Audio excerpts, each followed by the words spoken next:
नमस्कार दोस्तों, मैं मनोज मुसाफिर साहू नेशनल आवाज यूट्यूब चैनल पर आप सभी का स्वागत करता हूं।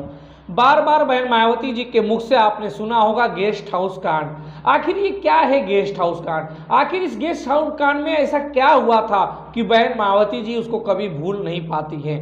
याद करिए 1995 का दिन, जब उत्तर प्रदेश में सपा और बसपा की गठबंधन की सरकार थी।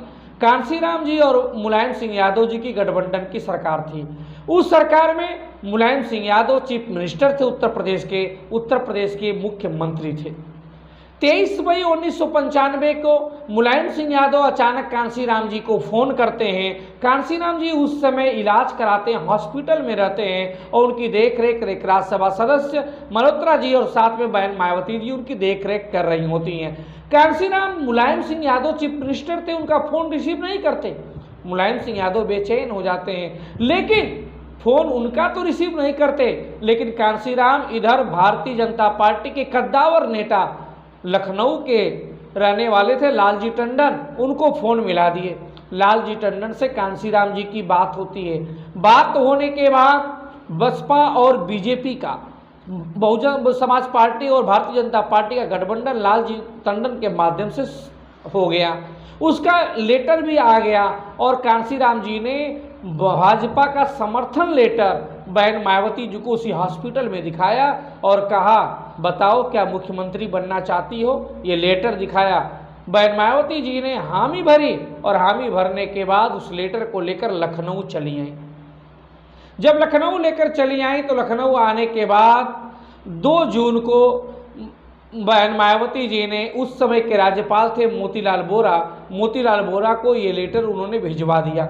और उन्होंने लेटर भिजवा के उसमें 2 बातें प्रमुख रूप से लिखी थी लेटर में। पहली बात लिखी थी कि हम सपा बसपा की गठबंधन को तोड़ रहे हैं, मतलब मुलायम सिंह यादव के जो साथ सरकार में थे उससे हम अपना समर्थन वापस लेते हैं। और दूसरा उन्होंने महत्वपूर्ण लिखा कि हम सरकार बनाने का दावा भी पेश करते हैं, लेकिन हम मुलायम सिंह यादव के साथ नहीं सरकार बनाने वाले हैं, उनके साथ तो गठबंधन तोड़ रहे हैं। हम भारतीय जनता पार्टी, कांग्रेस, कम्युनिस्ट के साथ सरकार बनाना चाहते हैं। जब ये लेटर गया और ये बात मुलायम सिंह यादव को मालूम चली, जब 2 जून को 1995 को, तो आग बबूला हो गए, वो गुस्सा हो गए कि मैं अभी 10 दिन पहले 23 मई को कांशीराम जी को फोन मिला रहा था, मेरा फोन रिसीव नहीं किए, इधर भारतीय जनता पार्टी से अंदर खाने गठबंधन कर लिए और राज्यपाल के पास मेरी सरकार गिराने के लिए पहुंच गए। वो आग बबूला हो गए। आग बबूला होने के बाद अपने समर्थकों को उत्तेजना कहे कि 67 विधायक हैं बहुजन समाज पार्टी के। उस 67 विधायक में 12 विधायक जो थे वो तो आने को तैयार थे मुलायम सिंह यादव जी के साथ, लेकिन अगर वो आते तो दल बदल कानून के तहत उनकी सदस्यता रद्द हो जाती है। इसलिए मुलायम सिंह यादव चाहते थे कि जो 67 विधायक हैं उसमें 1/3, 1/3 जो विधायक हैं, 1/3 का मतलब मान के चलिए 22 विधायक किसी भी हालत में हमारे पास होने चाहिए। उस 22 विधायक तोड़ने के लिए अपने समर्थकों को गेस्ट हाउस भेज दिए, यूपी गेस्ट हाउस, जिस यूपी गेस्ट हाउस में बहन मायावती जी अपने विधायकों के साथ मीटिंग कर रही थी। अब मुलायम सिंह यादव के समर्थक जब वहां पहुंचे स्टेट गेस्ट हाउस में, वहां पे गाली गलौज होने लगा, मारपीट होने लगी, छीना झपटी होने लगी बसपा के विधायक और समाजवादी पार्टी के विधायकों के बीच में। जब इतना हंगामा होने लगा तो जिस रूम में बहन मायावती जी कुछ विधायकों के साथ थी, वो अंदर से गेट बंद कर दी और मुलायम सिंह यादव के उत्तेजित समर्थक पूरे दरवाजे को पीटने लगे, जोर जोर से पीटने लगे और पीटने के साथ साथ गाली गलौज करने लगे, गंदी गंदी भद्दी भद्दी गालियां देने लगे। बाहर पुलिस फोर्स थी, वहीं एसपी साहब ओपी सिंह थे, लेकिन वो कार्यकर्ताओं को, समर्थकों को, मुलायम सिंह यादव को रोक नहीं रहे थे। शायद ऊपर से आदेश रहा होगा शांत बने रहने का, रोक नहीं रहे थे, बल्कि बगल में बैठ के सिगरेट पी रहे थे। लेकिन जब समर्थक नहीं माने, लगातार 2 घंटा हंगामा हुआ। कहा तो ये भी जाता है कि यूपी गेस्ट हाउस का समर्थकों ने बिजली पानी कनेक्शन सब काट दिया था।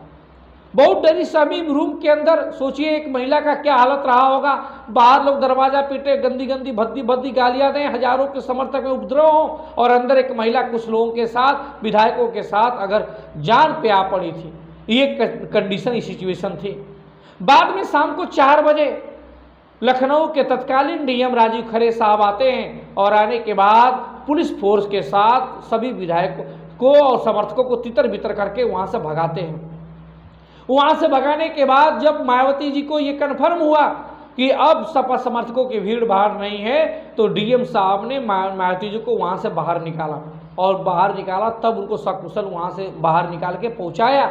लेकिन जिस राजीव खरे डीएम साहब ने बहन मायावती जी को सकुशल वहां से बाहर निकाला था, उन्हीं डीएम साहब का रात को 11 बजे ट्रांसफर भी हो जाता है। पुरस्कार मिल गया उनको, वो ट्रांसफर हो गए। लेकिन अब बात बहन मायावती जी राज्यपाल के पास जब पहुंचती हैं, अपनी बात बताती हैं, तो बात बताने के बाद 3 जून को अगले दिन ही मोतीलाल वोरा उस समय के महामहिम राज्यपाल थे, उन्होंने बहन मायावती जी को शपथ ग्रहण करा दिया। और इस प्रकार से देश में पहली बार उत्तर प्रदेश में एक दलित मुख्यमंत्री मिली बहन मायावती जी के द्वारा 3 जून 1995 को, और मुलायम सिंह यादव जी की सरकार गिर गई। इसी को गेस्ट हाउस कांड बोला जाता है। और ये गेस्ट हाउस कांड का सदमा इतना ज़्यादा मायावती जी को लगा कि मुलायम सिंह यादव के साथ कभी उन्होंने मंच शेयर नहीं किया। अपनी किताब में भी इस घटना का जिक्र किया और अपनी जिंदगी का सबसे काला दिन काला धब्बा बताया, राजनीति के ऊपर भी काला दिन बताया, काला धब्बा बताया। लेकिन आगे चलकर 2019 में अखिलेश यादव जी के साथ बहन मायावती जी का लोकसभा चुनाव में गठबंधन हो जाता है मोदी सरकार को हटाने के लिए। और उस 2019 में मैनपुरी के एक सार्वजनिक मंच पर, एक चुनावी मंच पर मुलायम सिंह यादव और बहन मायावती जी को पहली बार 1995 के बाद देखा गया। और उसके बाद बहन मायावती जी ने जो सुप्रीम कोर्ट में केस गेस्ट हाउस कांड का चल रहा था, उस केस को भी विड्रॉ कर लिया, उस केस को भी वापस कर लिया। लेकिन इतना जरूर है कि अभी भी जब कभी भी बात होती है तो गेस्ट हाउस कांड बहन मायावती जी के चेहरे पे, मुंह पे आ ही जाता है। और जब गेस्ट हाउस कांड की बात आती है तो गुस्से से तिलमिला जाती हैं। हालांकि इस समय सपा और बसपा का गठबंधन उत्तर प्रदेश में समाप्त हो चुका है।